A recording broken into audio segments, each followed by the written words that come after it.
À Melagou, en plein cœur du désert marocain. Des terres arides, à perte de vue. C'est ici que vit la tribu des Haïtaïssa Izem, un peuple nomade qui parcourt le désert au gré des saisons et des pâtures du bétail depuis des siècles. Un mode de vie frugal, de plus en plus difficile à maintenir. La sécheresse est omniprésente. Pour la première fois de son histoire, la tribu a dû s'installer tout près d'un village.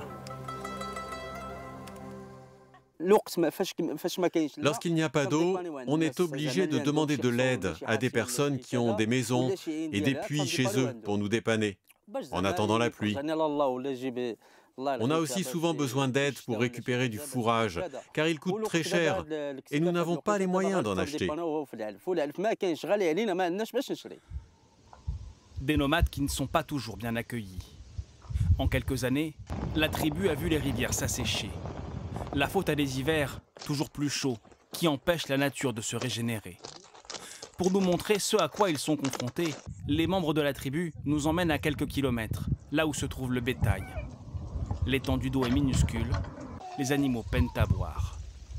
Tous ici en sont sûrs, c'est le dérèglement climatique qui menace leur mode de vie.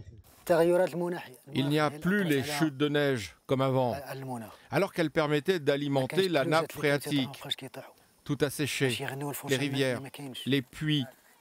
Les nomades sont coincés. Il ne reste qu'un seul point d'eau pour eux ici. Si la sécheresse frappe cet endroit aussi, alors ils n'auront plus rien. Alors ils sont toujours plus nombreux à renoncer à cette vie héritée de leurs ancêtres.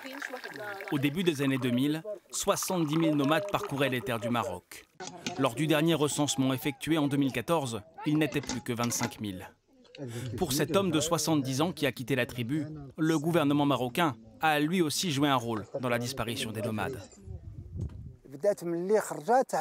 Le gouvernement a permis aux riches de construire des fermes, de creuser de nouveaux puits et de fermer les anciens qui appartenaient aux nomades.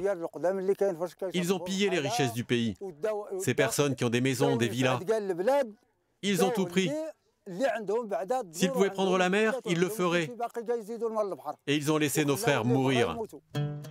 La nouvelle génération refuse de plus en plus ces conditions de vie. Les plus âgés de la tribu voient leurs enfants partir pour la ville, les uns après les autres. Le dérèglement climatique pourrait bien signer la fin des dernières tribus nomades du Maroc.